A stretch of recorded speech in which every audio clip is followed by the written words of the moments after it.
Tawagin niyo na lamang ako sa pangalang Bren. Nakatira dito sa parteng Cotabato.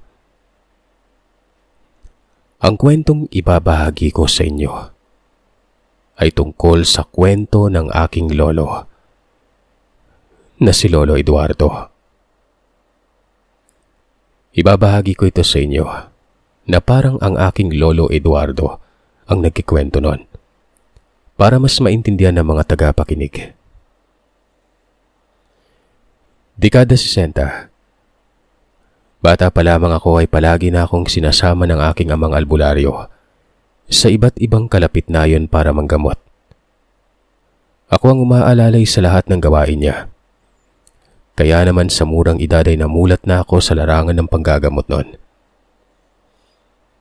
Hindi naman tutol ang aking ina. Dahil ayon sa kanya ay mas mainam na umano yun kaysa ang maglakwatsa at magbarkada sa mga kabataang walang ibang ginawa kundi ang makipagbasagan ng ulo. Mas panatag daw siya at hindi mag-aalala sa tuwing kasama ako ni tatay sa panggagamot na yon. Nung nagbinata na ako ay nagkaroon ako ng kaibigang itago na lamang natin sa pangalang Virgilio. Etong si Virgilio, bagong lipat lamang sa baryo namin kasama ang kanilang pamilya. Unang tingin ko pa lamang sa kaibigan kong yon ay alam kong mabait at mabuti na itong tao.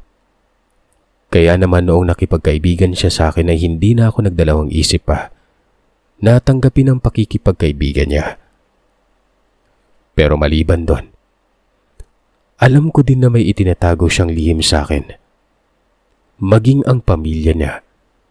Kaya't hindi ko siya tinigilang kulitin ng kulitin hanggat hindi umaamin kung ano ang itinatago niyang sekreto kasama ng kanyang angkan. Sinabi ko pa sa kanyang huwag siyang mag-alala dahil mapagkakatiwalaan naman akong kaibigan. Ako ang tipo ng taong marunong magtago ng sekreto. Kaya't huwag siyang mag-alala nun. Kung matalik na kaibigan ang turing niya sa akin ay sasabihin niya ang pinakatago-tago nilang sekreto. Sa parte ko kasi, wala akong itinatagong sekreto sa kanya. Lahat sinabi ko, maging ang pagiging isang albularyo ng aking ama at ang konting kaalaman ko na siyang natutunan ko mula sa aking ama noon. Dahil sa pangungulit, nakumbinsi ko si Virgilio. Hindi ako nagulat matapos niyang sabihin na ang pamilya nila, mga aswang. Kaya sila nalipat sa baryo namin dahil sa sapilitan silang pinalayas doon sa una nilang tinitirang baryo. Wala naman silang ginagawang masama dahil kahit na mga aswang sila, hindi umano sila nananakit ng tao nun. Ang kaso lang, may mga tao talagang sadyang mapanghusgat, mahilig umano mambintang. Nung nagkaroon ng patayan sa lugar na dating tinitirahan nila, sila kaagad ng pamilya niya ang pinag-iinitan. Pinagbintangan silang pumatay doon sa magpamilyang minasaker na hindi raw nila napigilan ng pagiging halimaw kaya't pinatay nila ang kapitbahay nilang may kasamang buntis noon. Dahil sa ayaw ng kanyang amang mapahamak ang pamilya nito, umalis na lamang sila sa lugar bago pa man sila sigurin ng mga tao at sunugin ang buhay. Pinagbantaan na kasi sila na kung hindi sila aalis sa tinitirahan nila, hindi magdadalawang isip ang mga taga-baryo na sugurin sila at pagpapatayin nun. Naniniwala ka naman sa sinasabi ko, di ba? Tanong ni Virgilio. Oo naman, naniniwala ako sa sinasabi mo. Mabuti naman kung ganun, Eduardo. Akala ko kasi hindi. Ano ka ba? Unang tingin ko pa lang sa'yo, alam ko na kung anong tinatago mong sekreto. Kakaiba yung aura na inilalabas ng katawan mo kaya alam ko nang nabibilang ka sa mga aswang. Ganun din ang pamilya mo. Ayoko lang kasing sa bibig ko mismo manggaling kung anong tinatago mo at ng pamilya mo eh. Ang gusto ko sa'yo mismo. Kaibigan mo ako. Mapagkakatiwalaan mo ako, Virgilio. Pangako yan. Sinabi ko kay Virgilio na nakikita kong hindi siya gaya ng iilang aswang na nakalaban ng aking ama. na napakaitim ng buti nun. Ganun na rin ang pamilya niya. Kahit na mga aswang sila, maaliwalas ang presensya nila at hindi pa nababahira ng kasamaan. Ang ibig sabihin lang, wala pa silang napapatay na tao at tanging mga ligaw na hayop lamang ang kinakain nila. Tol, hindi ka ba natatakot sa akin?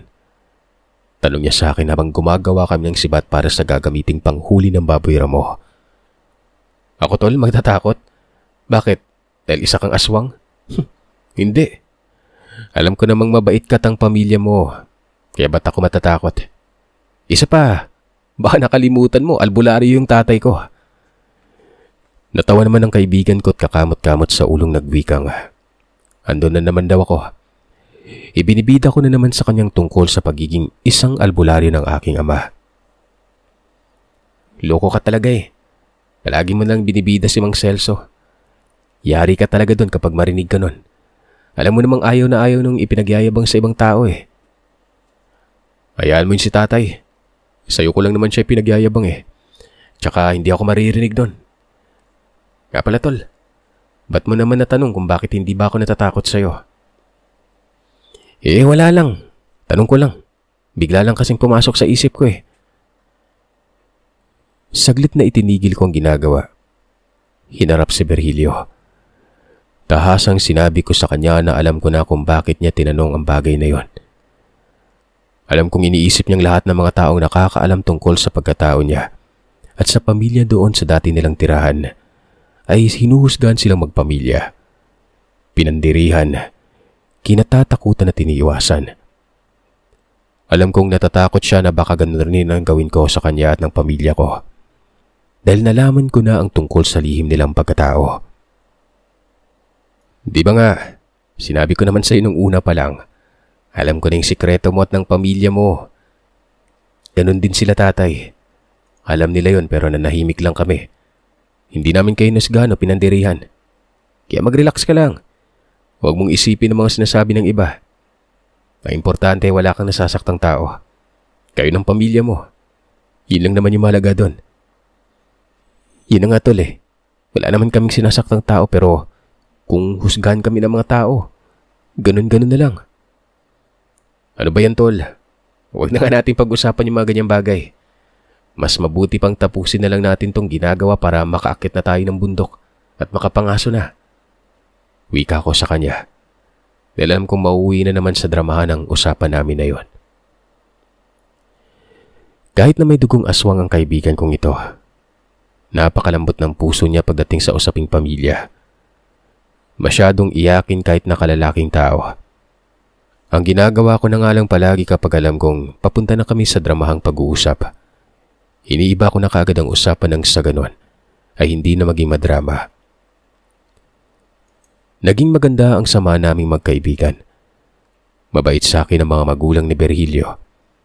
Hindi rin tulad ng karamihang aswang na kumakain ng laman loob ng tao ang pamilya niya. Isa pa, tulad ng mga normal na tao, niluluto din nilang kanilang karne. Yun nga lang walang asin. Hindi nila nilalagyan ng asin ang karning niluluto. Iba't ibang uri ng mga pangsahog na tinadtad ang hinahalo sa karne para magkalasa nun. Maliban sa luya at bawang. Isang beses nga, nagulantang ako sa mga bali-balitang kumakalat sa baryong may namataang bangkay sa gilid ng daan malapit sa kakahuyan. Wakwak ang tiyan. Maraming mga kalmot sa katawan. Ang hinala ng karamihan ay aswang ang pumatay sa taong yon. Base na rin sa mga kalmot at sugat na natamo ng lalaking ito. Kaagad na pinuntahan ko ang bangkay na sinasabi ng mga kapitbahay ko. Naroroon pa yun sa gilid ng daan malapit sa kakahuyan dahil hindi pa kinukuha ng mga tauhan ng barangay. Kasama si Virgilio, tinuntun namin ang daan papunta sa kakahuyan. Nang makarating na kami, halos masuka-suka ako nung makita ko ang kaawa-awang bangkay ng taong nakahandusay. Kumakalat na ang wakwak na tiyan nito. Nakaluwa ng ibang parte ng lamang loob. May nawawala din. Nang balingan ko si Virgilio ay kita ko ang pamumutla ng kanyang mukha na para bang panandali ang tinakasan ng dugo sa katawan habang titig na titig sa bangkay. Marahan kong tinapik ang balikat niya nang sa ganon ay bumalik siya sa sariling wisyo. Tol, ayos ka lang? Oo, ayos lang ako, tol. Kahit na ganun ang naging reaksyon ng kaibigan ko, hindi ako nagduda sa kanya. Alam kong wala siyang kinalaman sa nangyari doon sa bangkay. Magsasalita na sana ako nang biglang nabaling ang tingin ko sa lalaking nakatitig sa kaibigan ko ng hindi maganda. Napansin kong gumuhit ang mga ngiti sa labi ng lalaki na para bang may ibig ipahiwatig yon. Kumunot ang noo ko.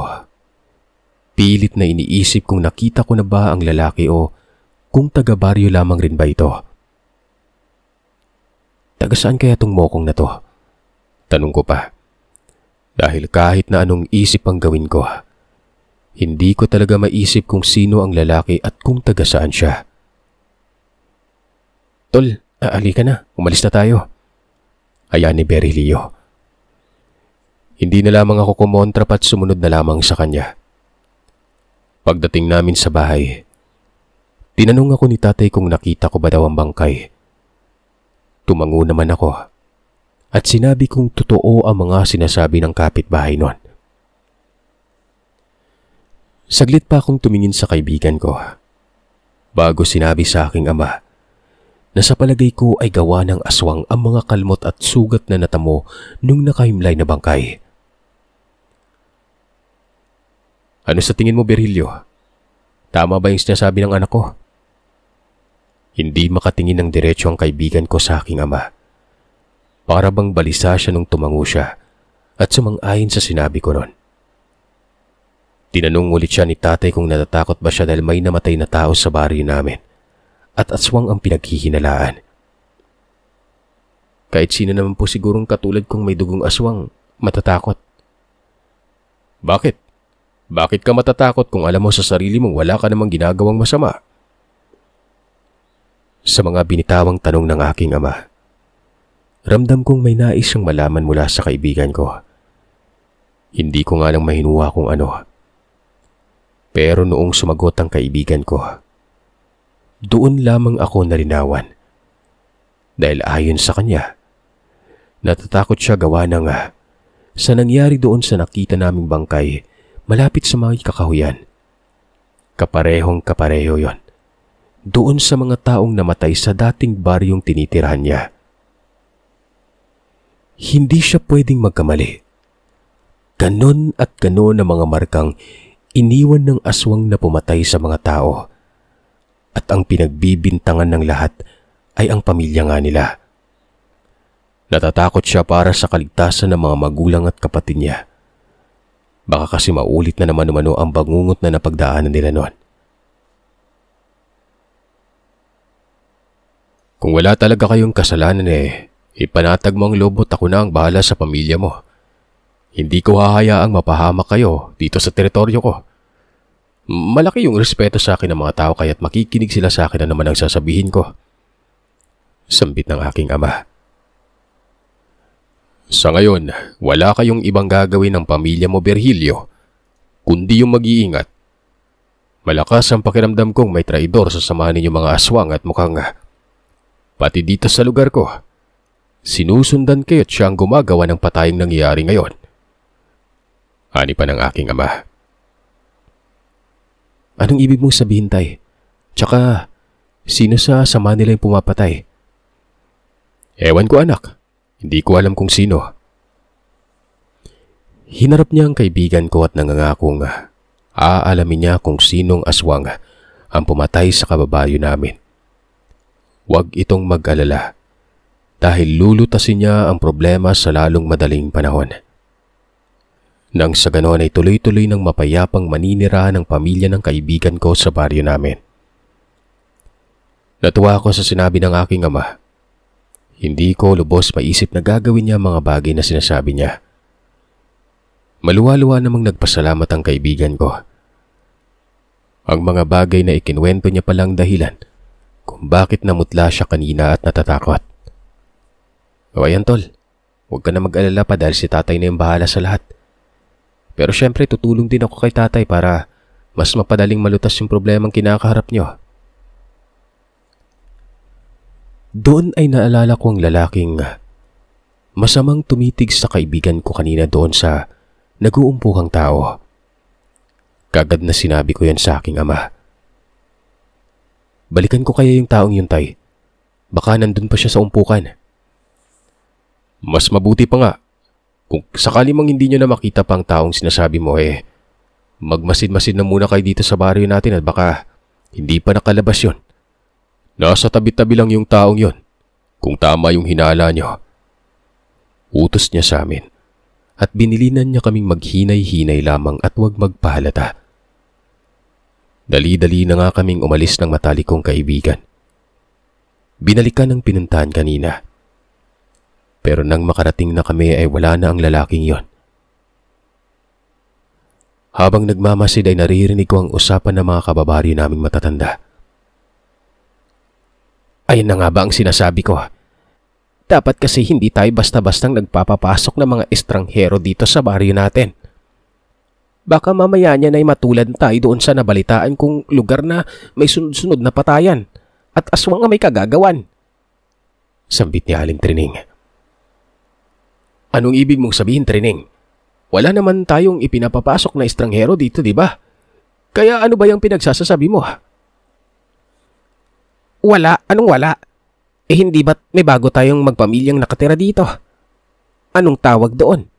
Hindi ba't mga estranghero at estranghera? Baka mamaya niyan ay sila palang dahilan kung bakit nagkaroon na ng patayan dito sa lugar natin. Ayon pa sa nasagap kong chismis, nanggaling daw ang pamilyang yon doon sa lugar na may pinangyarihang patayan. Hoy, ano ka ba naman, Trining? Maghinay-hinay ka nga sa sinasabi mo. Baka mamaya may makarinig sa'yo at kung ano pang isipin. Abay, bakit? Sa totoo naman ang sinasabi ko. Kaya bakit kailangan ko maghinay-hinay? Alam nyo, sasabihin ko kung ano ang gusto kong sabihin at wala na kayong pakialam doon. Sumabat naman ang isa pang matanda at sinabing hindi naman siguro totoo ang sinasabi ni Aling Trining dahil nakikita niya namang araw-araw na pumupunta sa bahay namin si Virgilio. Kung aswang umano ito, bakit nakakapasok ang kaibigan ko sa bahay namin gayong napakaraming pangontra? Basta, malakas ang hinala kung may kinalaman ng pamilyang yun sa nangyari ngayon dito sa baryo. Diyos ko naman itong mga matandang to. Daig pang Armalite yung bunganga. Yung mga talak, akala mo nasa bahay lang. Wika ko't kunway naglakad pa kami malapit sa nag-uumpukang matanda. At sinadya ko talagang lakasan para marinig ni Aling Trining noon. Ako bang pinariringgan mo, Eduardo? Tanong niya. Hinawakan pa ang braso ko't para tumigil ako sa paglalakad. Ano ho, Aling Trining? Kako ang sabi ko, ako bang pinaparinggan mo? Natamaan po ba kayo? Kung oo ang sagot niyo, baka nga. Pabulong kong sagot sa matanda noon. Hindi ko na kasi mapigilan talagang sariling sagutin ito. Naiinis ako sa matandang tsismoso naming kapitbahay. Pati ba naman ang pamilya ng matalik kong kaibigan, hindi pinalagpas sa tsismisan. Kita ko sa mukha ng matanda ang pagkainis nun. Bago pa ako umalis ay narinig ko pang nagwika siya na kung hindi daw ako anak ni Celso, masasapok niya ako. Pasalamat lamang umano ako dahil anak ako ng isang kagalang-galang na albularyo sa baryo. Nang makalayo na kami ay pinagsabihan ako ni Virgilio na sana hindi ko na daw pinatulan pang matandang ito. Sinagot ko naman siya at tagwikang kung hindi ko papatulan ng matandang yon at hahayaan lamang ang mga pinagsasasabi. Masasanay ang mga ito at baka sa susunod ay mas malala pa ang sasabihin laban sa pamilya niya. Hindi naman ako papayag na ganun-ganunin ang pamilya ng matalik kong kaibigan. Sa pagpapatuloy ng pagmamatsyag sa baryo, sumapit na lamang ang hapon ay wala na kaming nakitang kahina-hinala pa. Lumipas sa mga araw, naulit na naman ang nangyari. Pero sa mga pagkakataong ito, Hindi na tao ang pinatay. Mga alagang hayop na. Hindi na nakayanan pa ni tatay ang paulit-ulit na nangyayari dahil malami na ang lumalapit sa kanya at nakiusap na solusyonan na ang mga kababalagan nun. Natatakot na umano ang karamihan, lalo na mga kabataan. Nangako naman ang aking amang tutugunan niya ang problemang isinuplong sa kanya ng mga kababaryo.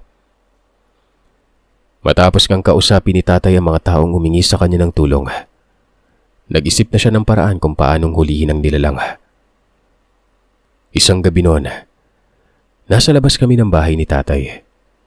Nagmamasid at pinapakiramdaman ang napakatahimik na paligid habang nag-iisip kung ano ang gagawin namin para mahuli ang nilalang na namiminsala sa baryo. Sa kalagitnaan ng pag-uusap namin ni tatay, nakarinig ako ng malakas na sigaw ng babae. Parang humihingi ng tulong. Saglit kaming nagkatinginan ni tatay at kapwa nagtatanungan ng mga mata. Tay, si Felicidad ba yun? Hindi kaya? Hindi ko na naituloy pa ang sasabihin. Mabilis nang kinuha ng aking ama ang itak niyang ginagamit palagi kapag nakikipaglaban sa mga ganitong nilalang. Dali-daling tumakbo papunta sa kung saan namin naririnig ang malakas na sigaw ng babaeng yon. Hindi na rin ako nagpatumpik-tumpik pat. Mabilis na rin akong sumunod sa aking ama. Ang tanging nabitbit ko lamang na mga sandaling yon, Sir Seth, ay ang kahoy na nakasandal sa gilid ng bahay namin. Hindi yun naabot ng isang dipa. Masyado kasing mabilis ang pangyayari at hindi ko napaghandaan. Kaya naman kung ano-ano na lamang ang nadampot ko noon. Pero sa kamalas-malasan nga naman, sa pagkataranta ko nga at sa bilis ng pagtakbo, may natapakan akong nakausling bato noong malapit na ako sa maliit na tulay. Dahilan para magpagulong-gulong ako pababa ng ilog. Tumama pa ang pako sa nakausling bato nang nasa paanan na ako ng ilog at dumugo yun. Napaigik na lamang akong gumapang pahon. Pagkaahon ko nga ng tulay, iika-ika na akong nagmadaling tinungo ang kinaroroonan ni tatay. Pero noong makarating na ako ay ang babaeng buntis na si Felicidad na lamang ang nakita ko at wala na si tatay noon. Nakasalampak na ito ng upo sa gilid ng daan. Agad na tinanong ko siya kung nasaan ang aking ama. Nahintakutan namang itinuro ni Felicidad kung saan ito nagtungo. Binalak ko pa sanang sumunod kay tatay kaya lang natigilan ako nang makita kong nangangatog ang katawan ng buntis na yon. Indikasyon na takot ito. Ano bang nakita mo at takot na takot ka, Felicidad? Aswang! Nakita ko yung aswang. Gusto niya akong biktimahin. Tahan na. Saan ka ba kasi nanggaling at bakit ginabi ka ng uwi? Alam mo namang delikado ngayon dito sa lugar natin, di ba? Lakas pa ng loob mong maglakad ng ganitong oras. Buti na lang at nakatambay kami ni tatay sa labas kaya narinig namin kaagad yung sigaw mo. Kahit na humihikbi ang buntis naming kapitbahay na yon, sinabi niya sa akin kung saan siya nanggaling. Ikinwento niya rin na may lalaki umanong nakasunod sa kanya mula sa bungad ng baryo. At noong makarating na siya malapit sa talahiban, doon na ito nagpalit ng anyo. Naging isa na umanong nakakatakot na nilalang. Iginiit sa akin ng buntis na hindi siya pwedeng magkamali nun. Harap-harapan niyang nakita ang nilalang na yon. Tinanong ko siya kung namukhaan niya ba ang lalaking nakasunod sa kanya bago yun naging aswang.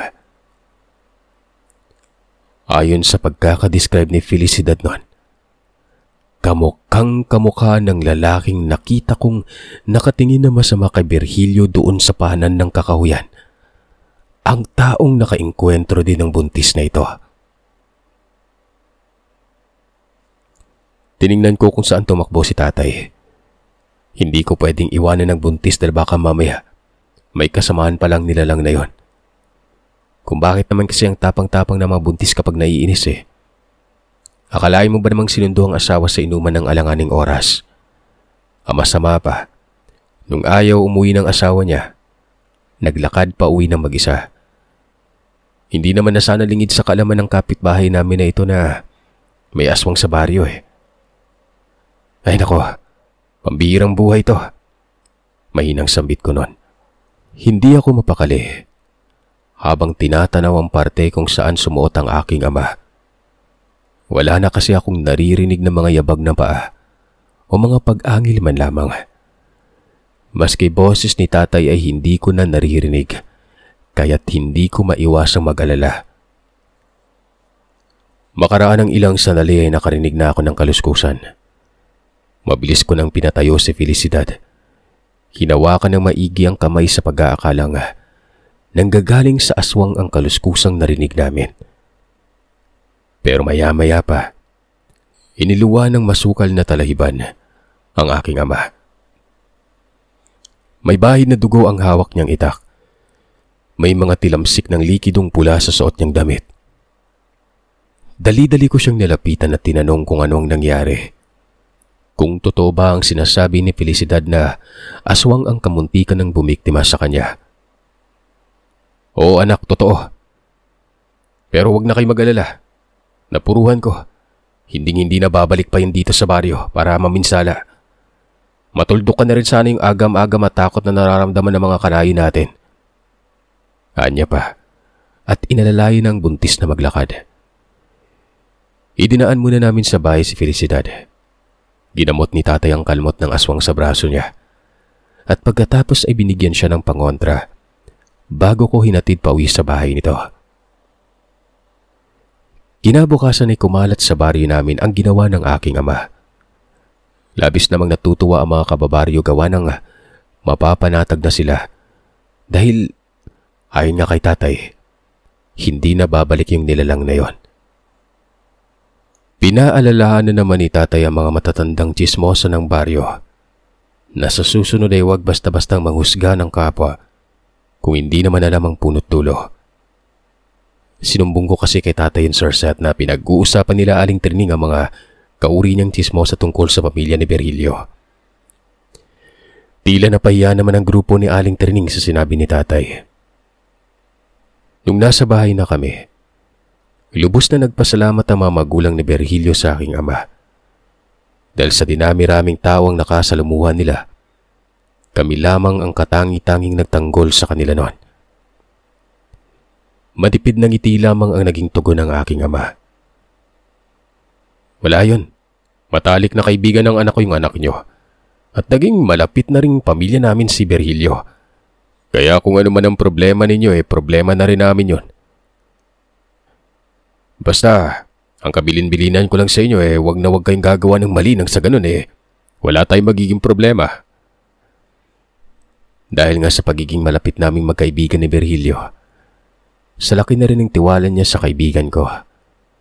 Binigyan ng aking ama si Berhilio ng medalyong kayang kontrahin ng mga pangontrang inilagay ni tatay sa kabuuan ng bahay. Malayang maglalabas-masok ang kaibigan ko sa bahay namin anumang oras ang gugustuhin niya.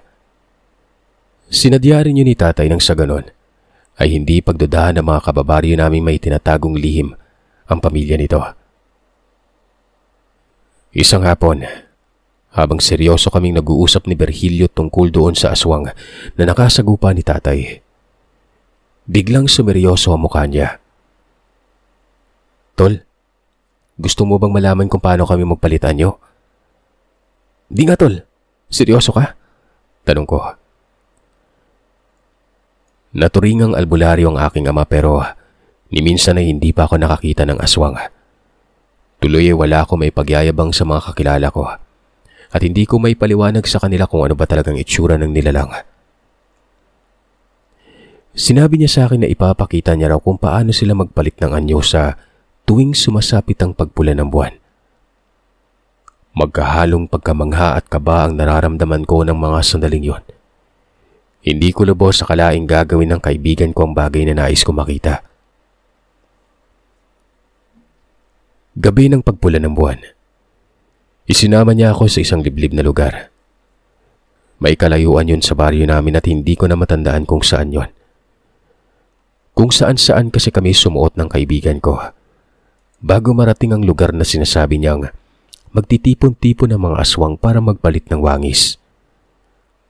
Ako naman dahil nagtatapang-tapangan. Ala sige, larga lang Sir Seth. Hindi na pumasok sa kokote ko na maaari kong ikapahamak ang ginawa kong yon. Noon ngang naroroon na kami ay sinabihan niya akong magmanman lang at magkuble. Dahil sa hindi lamang sila magpamilya ang naroroon, kundi may mga iba't ibang uri pa ng mga aswang ang naroroon sa gitna ng malawak na kakahuyan na yon. Tol, mamaya kapag napansin mong mag-uumpisa na kaming magpalit ng anyo, kahit anong mangyari, huwag kang lalabas dito sa pinagkukublihan mo ah. Nilagyan ko ng sabulag tong kinapwepestuhan mo para hindi ka makita ng ibang aswang. Tinanguan ko siya. Nangakong hindi ako lalabas sa pinagkukublihan anumang ang mangyari noon. Doon, nakita kong dahan-dahang nagpahid ng langis ang kaibigan ko, kasama ng pamilya niya. Parang mga nagre-ritual ang mga ito. Panay ang pagbulahaw na animoy umaalulong na hayop. Sobrang kilabot ang nararamdaman ko at kung nagkataong ordinaryong tao lamang ako noon, marahil hinimatay na ako o kaya naman ay kumaripas na ng takbo noon. Lalo na noong makita ko ang dahan-dahang pagbibitak-bitak ng balat nila. Parang balat yun ng isang ahas na nanlilimahid ng langis at halos mangintab na. Pawang nagsisipaghalinghingan na ang mga aswang habang nakatingala sa buwang binabalot ng kulay pula. Hindi nagtagal, dahan-dahang nagbakbak ang balat ng kaibigan ko. At aaminin ko mga kagiliw, ng mga oras na yon ay sobrang nakakapangkilakbot na ang mga nasilayan ko. Parang mga mababangis na musang ang mga yon matapos magpalit ng anyo. Marami na rin ang nagsisipagdatingan pang iba at kung ano ang nakita ko sa kaibigan ko at sa pamilya niya, ganun din ang ginagawa nila. Matapos magpalit ang mga yon ay nagsisipagpulasan at sumisingot-singot sa kaulan na para bang may hinahanap na pagkain. Nakadama na ako ng takot nang makita kong malapit na sa kinaroroonan ko mga ito at patuloy pa rin sa pagsingot nun. Mabuti na lang at tumangil ang kaibigan ko na para bang pinapalayo niya ang nilalang na malapit na sa kinaroroonan ko nun. Nang makaalis na mga ito, sunod-sunod namang nagpulasan ng iilan pa. Habang ang kaibigan ko naman ay nanatili sa kinaroroonan nito, binabantayan ako. Matapos kong masilayan ang lahat ay bigla ko na lamang naramdamang parang may malakas na pumukpok sa bato ko. Nawalan ako ng malay nun. Umaga na nang maidilat ko mga mata. At nang inilibot ko ang paningin ay nasa loob na ako ng bahay ni Virgilio at nagkakape ang mga ito. Na makita ako ng kaibigan ko, inaya niya ako nitong magkape nun. Napahawak naman ako sa batok dahil ramdam ko pa rin ang pananakit nito. Pasensya ka na tol. Kailangan kasing gawin ni tatay yung ginawa niya kagabi para mailabas ka sa pinagkublihan ng hindi napapansin ng mga kauri naming aswang. Ngumiti ako. Sinabihan siyang ayos lang. Medyo masakit lang ang bato ko. Mukhang napalakas yata ni Mang Berting ang pagpupok nun. Masakit eh.